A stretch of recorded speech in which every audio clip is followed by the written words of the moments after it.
हैदराबाद की गलियों में बॉलिंग करने वाला ये लड़का कैसे दुनिया का स्टार खिलाड़ी बन गया। तो साल था 1994। 13 मार्च को मोहम्मद गौस और शबाना बेगम के घर में एक किलकारी चमकी और क्रिकेट वर्ल्ड का एक स्टार पैदा हुआ। नाम था उसका मोहम्मद सिराज। सिराज जिस फैमिली में पैदा हुए वो बहुत ही गरीब परिवार था। सिराज के पापा ऑटो चलाते थे और कमाई में बस सिर्फ 2 वक्त की रोटी ही आ सकती थी। सिराज का एक बड़ा भाई भी था जिसका नाम इस्माइल था। वो कॉलेज का टॉपर हुआ करता था और सिराज पीछे वाली लिस्ट में ड्रॉप करते थे। मतलब पढ़ाई लिखाई में सिराज का ज्यादा इंटरेस्ट नहीं रहा है और खेल कूद में वो सबसे आगे होते थे। वो एक कहावत है ना कि पढ़ोगे लिखोगे तो बनोगे नवाब और खेलोगे कूदोगे तो बनोगे खराब। लेकिन यही कहावत अगर आप किसी खिलाड़ी से पूछेंगे तो वो कहेगा नहीं भाई, ये उल्टी कहावत है। उनके हिसाब से तो खेलोगे कूदोगे तो बनोगे नवाब और पढ़ोगे लिखोगे तो बनोगे खराब। खैर ये तो कहावतें हैं और कहावतों का क्या, मुद्दे पर आते हैं। और आज बात मोहम्मद सिराज की करेंगे। दिन में ऑटो चलाकर 100 रुपए कमाने वाले सिराज के पिता 50 रुपए रोज मोहम्मद सिराज को दे दिया करते थे जिससे कि उनके क्रिकेट का खर्च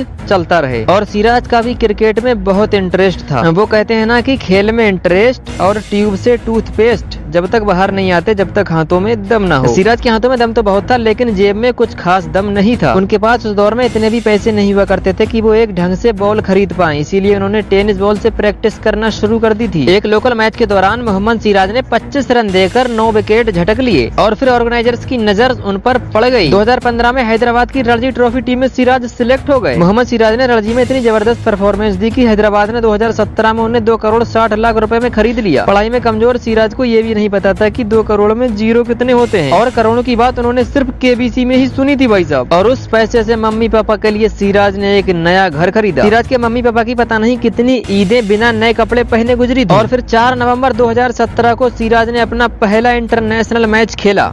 मैच शुरू होने से पहले देश का राष्ट्रगान शुरू हुआ तो फिर सब खड़े थे लेकिन कुछ गिर भी रहे थे। वो थे मोहम्मद सिराज के निकले हुए आंखों से आंसू, क्योंकि ये उनके लिए बहुत ही इमोशनल कर देने वाला वक्त था। और फिर हल्के हल्के सिराज की जिंदगी की गाड़ी चल गई थी और वो व्हाइट बॉल क्रिकेट में धाक जमा रहे थे। लेकिन क्रिकेटर का सबसे बड़ा सपना होता है कि टेस्ट क्रिकेट में देश के लिए नेतृत्व करना। साल 2020 बाकियों के लिए चाहे जैसा भी रहा हो लेकिन वो साल सिराज के लिए बहुत ही शानदार रहा था। और इसी साल में सिराज का ऑस्ट्रेलिया दौरे के लिए टिकट कट चुका था। 3 महीने IPL खेलने के बाद मोहम्मद सिराज डायरेक्ट दुबई से ऑस्ट्रेलिया के लिए रवाना हो गए। ये सोचकर ऑस्ट्रेलिया दौरे से आने के बाद अपने बाप के गले मिलूंगा और उन्हें खूब सारी बधाइयां दूंगा। लेकिन किसी को क्या खबर थी कि ऑस्ट्रेलिया दौरे पर ही सिराज के बाप का इंतकाल हो गया था और वो कोरोना का साल था और मोहम्मद सिराज ऑस्ट्रेलिया गाइडलाइंस के अनुसार क्वारंटीन थे जिसकी वजह से वो वापस भारत नहीं आ सके और मोहम्मद सिराज अपने पिताजी को आखिरी बार तक नहीं देख सके। लेकिन टीम इंडिया और अपनी फैमिली के सपोर्ट से मोहम्मद सिराज ने वो वक्त जैसे तैसे गुजार लिया। और फिर जब मोहम्मद सिराज ऑस्ट्रेलिया के खिलाफ मैदान में उतरे तो पूरी दुनिया ने देखा कि 26 साल के इस लड़के ने उस मैच में तहलका मचा दिया था। सिराज ने इस टेस्ट में 5 विकेट लिए और दोनों इनिंग में ऑस्ट्रेलिया के हाईएस्ट स्कोरर को आउट किया और अपनी फैमिली और पूरे देश के साथ साथ अपने पिता को भी गर्व महसूस करा दिया। इसीलिए तो किसी शायर ने कहा है जो पानी से नहाते हैं वो सिर्फ लिबास बदलते हैं और जो पसीने से नहाते हैं वो इतिहास बदलते हैं। फिलहाल दोस्तों आज की वीडियो में इतना ही, मिलते हैं एक और इंटरेस्टिंग वीडियो के साथ। जब तक के लिए खुश रहिएगा।